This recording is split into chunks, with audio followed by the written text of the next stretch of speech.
जेव्हा हॅकेथॉन होतं 5 दिवसाआधी एकदम प्रॉब्लेम स्टेटमेंट चेंज केले.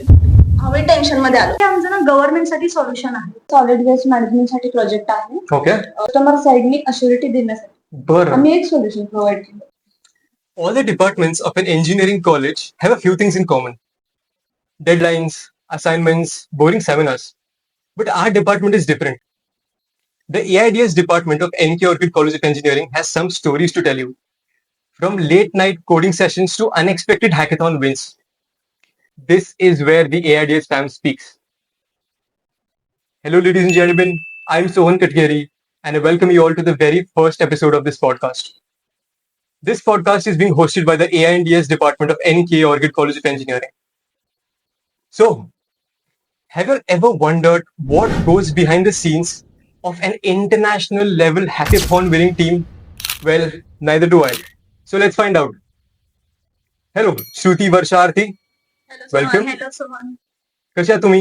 एकदम मस्त. मस्त. गुड. सो आपण पॉडकास्ट चालू करण्याच्या आधी मी आधीच क्लॅरिफाय करतो that there is no language barrier your. तुम्ही मराठी, इंग्लिश, हिंदी कुठल्याही भाषेत बोला. हा पॉडकास्ट बघणारे व्ह्युअर्स फक्त वर्किंग प्रोफेशनल्स नाही आहेत, पण असे भरपूर सगळे मुलं आहेत ज्यांना पुढे जाऊन ANDS परस्यू करायचंय. Okay, so let's start with the first question. Okay, तुमचा फर्स्ट हॅकॅथॉन होता का? येस काय सांगताय, फर्स्ट हॅकॅथॉन आणि तेच जिंकला तुम्ही? Yes that's the ideas. Wow, that's a great spirit. So मग हा हॅकेथॉन असं प्लॅन्ड होता आधीपासून का असं स्पॉन्टेनियस? ऍक्च्युली प्लॅन काय नव्हतं. लास्ट आपलं जस्ट सेम होता त्यामध्ये आपल्या डिपार्टमेंटनी खूप आपल्याला पीएल दिलं होतं. हा, ऍटलीस्ट 1.5 ते 2 महिना तर सुट्ट्या होत्या. करेक्ट. खूप तर झोपून वगैरे गेले. हा, मग बाकीचे उरलेले विचार करत होतो की काय करायला पाहिजे, काय तर काम तर नव्हतं. करेक्ट. सो आरतीनी रॅन्डमली स्क्रोल केलं, तिला एका वेबसाईटवर हा हॅकेथॉनचं लिंक भेटलं, तिने आम्हाला शेअर केलं. अच्छा. सो म्हणलं चला अप्लाय करूया. हा, सो काही प्लॅन तर नव्हतं. बरं अप्लाय केलं, एका सिलेक्ट झालो त्यासाठी. बरं. पण नेमकं झालं काय, सिलेक्ट झालो. मग त्याने नंतर ना एकदम जेव्हा हॅकेथॉन होतं 5 दिवसाआधी एकदम प्रॉब्लेम स्टेटमेंट चेंज केले. आम्ही टेन्शन मध्ये आलो. जेव्हा मी अप्लाय केलं होतं तेव्हा सेंटिमेंट अनालिसिस वर अप्लाय केलं होतं. 70% प्रोजेक्ट झाला होता. बरं. ओके. एकदम 5 डेज आधी आम्हाला कळलं की आमचे प्रॉब्लेम स्टेटमेंट चेंज झाले. अच्छा. मग जेव्हा हे सॉलिड वेस्ट मॅनेजमेंट वगैरे असे 2-4 आम्हाला अजून वेगळे प्रॉब्लेम स्टेटमेंट भेटले. सो 5 दिवसाआधी आम्ही परत नवीन प्रॉब्लेम स्टेटमेंटला अप्रोच केलं, त्याचे सोल्युशन फाइंड केले and then we build that. So थोडं हे झालं. त्यांचा हा इंटेन्शन होता की अगोदरचे जे आपले प्रोजेक्ट आहेत ते इनबिल्ट असू नयेत. हो. मग त्याच्यासाठी लास्ट मोमेंटला सगळे चेंजेस झाले. सो वा. आम्ही ते अडॉप्ट केलं आणि मग दॅट्स अरे वा, kudos to the hackathon organisers की त्यांनी चीट नाही करू दिलं कोणाला. Kudos to you too, you stood up to their expectations. तुमचं टीम नेम काय होता? आमचं टीम नेम टेक ASV होतं. ओके. सो बेसिकली मला ना टीम नेम आमचं तिघांचं नेमचं फर्स्ट इनिशियल्स ठेवायचं होतं. बरं. ओके. मग ह्यांना ते नको होतं. ओके. त्यांनी म्हटले नाही हे नको, म्हणून मी काय केले, मग ते टीम आमचे जे इनिशियल नाव आहेत ना हा. त्यांना जर युनिक नेम दिले, थोडं फिरवून दिले. मग अच्छा. मला तेच पाहिजे होतं, त्यांना ते नको होतं. ओके. मग यांच्याकडून हो कसं म्हणून घेऊन ओके. मग म्हणून ते कीवर्ड्स काढले त्या अच्छा. रिलेटेड. हा. मग आमचं टीम नेम आहे टेक एस्पायर स्ट्रेंथ विक्ट्री. बरं. विक्ट्री. ओके. ही क्यूट स्टोरी आहे आमचं. अरे वा, दॅट्स ग्रेट. तुम्हाला फॅकल्टीने कसा हेल्प केलं याच्यामध्ये? मी ऐकलेलं की तुम्हाला ते अलाव करत नव्हते because your parents were like worried about you. Yes actually काय झालं होतं की इश्यू असा होता की आम्ही तिघी मुली आहेत ना. सो पॅरेंट्सला थोडं कन्सर्न होतं की बाबा दुसरं सिटी आहे, एकटं Correct. कसं पाठवायचं वगैरे. सो आम्ही HOD सरांना अप्रोच केलं आणि HOD सर म्हटले की ठीक आहे, तुमचं वुमेन्स हॅकेथॉन आहे तर एका फिमेल स्टाफला तुम्ही अप्रोच करा. आम्ही अश्लेषा मॅमला अप्रोच केलं. सो त्याने पण रेडी झाले. सो इट ऑल गॉन वेल. त्यांनी आल्या आमच्यासोबत आणि आम्ही जाऊन आलो. सो आज खूप हेल्प केलं. ओके. अरे वा, that's great. Thank you Ashlesha ma'am. तुमच्या थोडं प्रोजेक्ट बद्दल सांगा ब्रीफ मध्ये. आमचं प्रोजेक्ट आहे सॉलिड वेस्ट मॅनेजमेंटसाठी प्रोजेक्ट आहे. ओके. जी आपल्याकडे घंटागाडी येते ना, हा. त्याची अटेंडन्स मार्क करण्यासाठी, म्हणजे की रोज आपल्याकडे कचरा येतोय का हा. हे अश्युरिटी देण्यासाठी, कस्टमर साइडनी अश्युरिटी देण्यासाठी बरं. आम्ही एक सोल्युशन प्रोव्हाइड केलं. QR बेस्ड रजिस्ट्रेशन असं होतं ते. ओके. तुम्ही इन शॉर्ट त्याचं थोडं वर्किंग सांगू शकता का for the non technical audience, की तुम्ही कशी प्रॉब्लेम ऑब्झर्व केली आणि तुम्ही काय सोल्युशन बिल्ड केलं त्याच्यावर? प्रॉब्लेम मी सांगते सोल्युशन. शुअर शुअर शुअर, जसं तुम्ही कम्फर्टेबल असाल. घंटागाडी आल्यावर पहिला तर आपल्या सगळ्यांच्या घरावर मेटल्स वाले क्यूआर लावले. Correct correct correct. हे आम्हाला क्युरिओसिटी होती की ते कशासाठी लावले. बरं. तो आम्ही डम्पिंग यार्डला जाऊन आम्ही व्हिजिट केलं. ओके. आम्ही विचारलं की ते कशासाठी लावलं. अच्छा. तर ते बोलले की अटेंडन्स मॅनेज करण्यासाठी युजर कडून कचरा गोळा होतोय का बरं. थ्रू दी कलेक्टर्स ते करण्यासाठी आम्ही लावलंय की घंटागाडीतला माणूस ते स्कॅन करणार क्यूआर कोड प्रत्येकाच्या घरावर. बरं. मग ते फ्लॅट असेल तर प्रत्येक घरावर लावणार ते. Correct. First floor, second floor, third floor. आम्ही बोललो की थर्ड फ्लोअर, फोर्थ फ्लोअरला वगैरे कसं जाणार. तर ते बोलले की ते चालत जाऊन स्कॅन करणार. म्हणजे मॅन्युअल टाइम कन्झ्युमिंग तर खूप आहे. करेक्ट. तो आम्ही सोल्युशन प्रॉब्लेम्स फाइंड आउट केलं. करेक्ट. त्यावर सोल्युशन.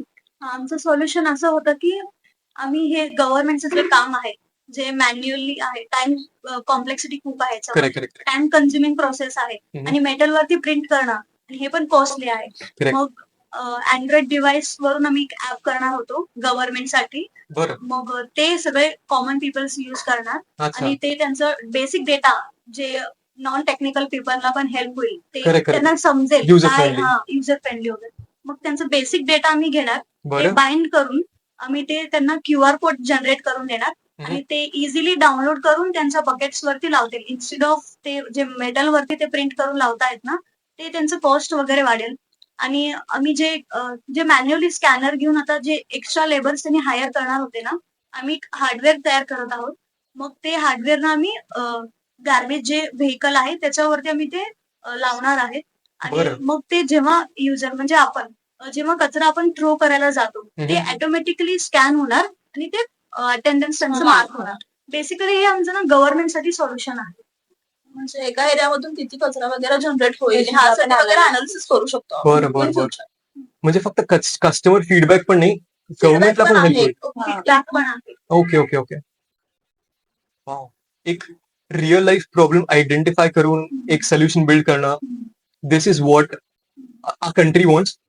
कारण की most of the people the engineering students आता जे गेटवर अवेलेबल आहे, युट्यूबवर अवेलेबल आहे, ते सगळं बघून बनवतात. Hmm. But it's something amazing. I am really happy that I am studying with you all. I am really honoured to be with you your. तुम्ही जेव्हा हॅकेथॉनला गेला होता तुम्ही म्हणला की तुमचा फर्स्ट टाइम होता तो. सो मग हॅकेथॉनच्या एन्व्हायरमेंटनी तुम्ही असं ओव्हरवेल्म झाला होतात का? बिलकुल नाही. ओव्हरऑल तर काहीच नाही. ओके. इंटरनॅशनल लेवल हॅकेथॉन कसं असतं. एक सगळे लक्झरी सगळे फूड क्वालिटी बेस्ट एसी खुले बरं. ऊड होतं तरी हा हा. एकदम सगळं लक्झरीच होतं. त्यामुळे मला ओव्हरहेड कधीच वाटलं नाही. जाताना एक मिक्स फिलिंग होते की बाबा फर्स्ट हॅकेथॉन आहे कसं असेल काय असेल. पण तिथे गेल्यावर ते एन्व्हायरमेंट खूप फ्रेंडली होते तिकडचे लोक. म्हणजे ओके. सगळे टीममेट्स जे ऑर्गनायझर्स आणि जे पार्टिसिपेंट सादर होते त्याने पण म्हणजे एक फ्रेंडली एन्व्हायरमेंट होतं. असं काही भिवून किंवा असं काही एकदम असं प्रेशर मध्ये नव्हतं. It Okay, was okay, very okay. Good experience. आणि असं काही हेक्टिक म्हणून असं काही नव्हतं हो. आमच्यावरती असं प्रेशर काय नव्हतं. अच्छा अच्छा अच्छा. एकदम हेल्दी एन्व्हायरमेंट होतं. आम्ही एन्जॉय केलो 24 तास. खूप That's enjoy it. केलं. तुम्ही 24 आवर्स कंटिन्युअसली कोड करत होता. याच्यामध्ये असं कुठलं पॉईंट होतं का जिथे तुम्हाला वाटलं की आता संपलं, मे बी काय होऊ शकत नाही प्रोजेक्टचा? येस ऍक्च्युअली होतं. झालं असं. काय झालं रात्रीचे म्हणजे आज आमचं सेकंड इव्हॅल्युएशन झालं. हा. मग इव्हॅल्युएशन झाल्यानंतर ना तेव्हाकडे सगळं बरोबर होतं. बरं. नंतर ना आमचं जे आम्हाला मॉड्यूल्स जे वगैरे इंटिग्रेट करायचे होते त्यात खूप प्रॉब्लेम्स येत होते. ओके. मला एआय मॉडेल ऍपमध्ये इंटिग्रेट करायचं होतं. श्रुतीला डेटाबेसचं कनेक्शन करायचं होतं. लिटरली 4-5 तास आम्ही कंटिन्युअस रिसर्च केलो. मी डॉक्युमेंटेशन रीड करायला मी युट्यूबचे ट्युटोरियल्स बघायला लागले. बरं. पण काहीच वर्कआउट करत नाहीये. सो मला एका टाइमला वाटलं की अरे मी जे करायला ते होईल का नाही. हा, हा. जे जजेस उद्या मॉर्निंगला एक परत इव्हॅल्युएशन राऊंड होतं तेव्हा ते मी त्यांना दाखवू शकते का नाही इथपर्यंत असं गेलं होतं. पण थोडं ऍडजस्ट केलं झालं. मी एक ऑब्झर्व केलं की हॅकेथॉन्स मध्ये तुम्ही जे वर्षभर सेमेस्टर मध्ये जे शिकत नाही ते हॅकेथॉनच्या फायनल इव्हॅल्युएशनच्या आदली जी रात्र असती तिथे तुम्ही सगळं फिगर आउट करता. हो आणि ते कमी टेन्शन मध्ये होतं खूप. तेव्हा ग्रास्पिंग पॉवर वाढते. हो ना. आपलं कॉन्सन्ट्रेशन पीकवर असतं तेव्हा Correct, कारण correct, आपल्याला correct. काहीतरी करून डू ऑर दाखवायचं. डाय सिच्युएशन असतं. हा, yes. Absolutely. तुम्ही काय नवीन फ्रेंड्स बनवले? हो बनवलो आम्ही तिथं. ओके. त्यांनी पुण्याचे म्हणजे टीम्स होते. करेक्ट. सो स्टार्टिंगलाच हॅकेथॉन स्टार्ट व्हायच्या आधीच आम्हाला 1-2 टीम भेटले होते. हा. मग त्यांच्यासोबत आमचं चांगलं बॉन्ड झालं. पण बरं. हॅकेथॉन वेळेस 2 रूम असल्यामुळे ते दुसऱ्या रूम मध्ये होते, म्हणजे ते क्लास होतं तिथे होते, आम्ही इथे होतो. पण झालं, काहीच झालंय. अरे वा. आणि जी ऑर्गनायझिंग टीम होती त्यांनी पण त्यातल्या पण काही अजून कॉन्टॅक्ट मध्ये आहेत, बोलणं वगैरे असतो. हो ना, hackathons is not just about winning the competitions वगैरे. तुम्ही नेटवर्किंग पण करता तिकडे जाऊन. असं काही फनी स्टोरी जे तुम्हाला apart from winning the competition लक्षात राहील? फनी स्टोरी आहे अबाउट वर्षा. अजून एक आहे श्रुती, आरतीची पण आहे हा. मी बरं, आधी सांगेन. Done done. आम्ही स्नॅक्स टाइम होतं, खायला गेलो होतो. खायला वडापाव पॅटी, पाव नव्हता वडा होता. बटाटा वडा होता. बरं, वडापाव पॅटी असं सगळं असं शाही सगळं मागून ठेवलं. ओके. आम्ही लाईन सगळे स्टुडंट चाललो होतो. वर्षा पुढे होती, मी मागे होते. वर्षा स्वतःला एक वडा घेतली हा आणि मला सर्व करायला गेली. हा हा. मी साईडला झाले, मागं मुलगा होता, अच्छा. सो त्याला सर्व केली ती. तिला ऑकवर्डनेस नव्हतं, काय नव्हतं. तिचं नेचर एवढं फ्रेंडली आहे, so ती सर्व केली. अच्छा. ते मुलगा ब्लश केला. ऍक्च्युली मला वाटलं की श्रुती माझ्या मागं आहे, सो मी एकदम सरकले आणि तिला जायला गेले, पण मला माहित होतं की ती सरकली आहे म्हणून. ओके. सो ते थोडं एम्बॅरेसिंग होतं मला, पण त्याच्या हम्म. प्लेट मध्ये मी ठेवून टाकला तो बटाटा. ओके. It just happen. ना नो प्रॉब्लेम. हा, मग अजून एक होतं आरतीचं. लेट जेवण वगैरे झालं, मग आम्ही कोड करत होतो. हम्म. आरती हेडफोन्स घालून गाणे ऐकत किंवा काहीतरी ऐकत करत होती कोड. बर. आम्ही तिला बोललेलं ऐकू येत नव्हतं, आम्ही तिला म्हणत होतो काढ, पण तिने ऐकली नाही. ते त्यातच कानातच होतं. मग नंतर आम्ही तिला काहीतरी बोललो, तिचा रिस्पॉन्स ती एकदम जोरात ओरडली. तिला कळत नव्हतं की हा, हा, तिचं हा. व्हॉल्यूम किती आहे. अच्छा. एकदम जोरात ओरडली, नाही मी बंद केला, असं एकदम जोरात ओरडली. सगळे क्लास मधले आम्हाला बघत ते आम्हाला एम्बॅरेस झालं. की तो एक फनी मुवमेंट होता. अच्छा. तुम्ही हॅकेथॉन मध्ये ऑब्झर्व केल्यापैकी विनिंग जी टीम असते त्यांच्यामध्ये असं काही वेगळं असतं जे बाकी पार्टिसिपंट मध्ये दिसून येत नाही. What makes a winner? Winner हे काबर विनर असतात, कारण त्यांची जी आयडिया असते ना ते खूप फ्लेक्सिबल असतं आणि Okay. ते रिअल टाइम प्रॉब्लेमला सॉल्युशन देणार असतं. राईट मग ह्याच्यासाठी ना विनर असतात. आणि तुम्ही जेव्हा आयडिया प्रेझेंट करता जजेसना, मग तेव्हा त्यांना कळून येतं तुमचं आयडिया हे खरं रिअलिस्टिक आहे का नाही. ओके. पहिली गोष्ट म्हणजे विनरला कॉन्फिडन्स पाहिजे. Right. Most of the teams lack करतात कारण कम्युनिकेशनमुळे. आम्हाला इंग्लिश येत नाही, आम्हाला हिंदी येत नाही, आम्हाला मराठी येत नाही, आम्ही बोलू कसं. इथं जे लॅक करतात ना ते आपल्याला आपण जो बोलतो ते जजला कळतंय का नाही हे मॅटर करतंय. मग Alright. तुम्ही तुमच्या कुठल्याही लँग्वेज मध्ये बोला. आणि आतापर्यंत आमचे 2 हॅकेथॉन झाले, हा विनिंग मला आहे, अजून एक झालाय. सो आम्हाला कधी असं जाणवलं नाही की जे जजेस आहेत त्यांना इंग्लिशच पाहिजे असते. त्यांना फक्त तुम्ही काय बोलता किंवा तुमचं जे आयडिया आहे ते त्यांना समजायला पाहिजे, हे मॅटर करतं. म्हणजे Makes sense. आम्हाला कळालं की language is not not a barrier. Barrier. Right. आणि तुम्ही त्याला एक एक्झाम्पल सेट केलंय. येस. येस. तुम्ही काही इनपुट्स द्याल, इन्साइट्स द्याल जे नवीन पार्टिसिपंट्स आहेत त्यांना? पहिला तर कॉन्फिडन्स असायला पाहिजे. राईट. तुमचा problem related to real time problem असायला पाहिजे. ओके. गिटहब वरनं घेतलंय कॉपी पेस्ट नको. असं नकोच आहे. हम्म. प्युअर पाहिजे ओके. असं मला वाटतं. इनोव्हेशन पाहिजे. हा. आणि जे काही आयडिया आहे मग ओके. ते किती का सिम्पल असेल, किती का कॉम्प्लेक्स असेल, एक्सप्लेनेशन नीट पाहिजे. म्हणजे तुमचं जे आयडिया आहे, जे काय आहे ते तुम्हाला नीट समजवता आलं पाहिजे. खूप आयडिया समजतच नाहीत की त्यांनी काय बोलतात, सो हे पण लॅक होऊ शकतं. So that is one point. Good choice of project आणि confidence. Yes. Makes sense. Thank you to the all three of us for joining us here today. It was really wonderful having this conversation with you. Ladies and gentlemen, if you have stayed till the end of the podcast, I'm sure that you are loving this.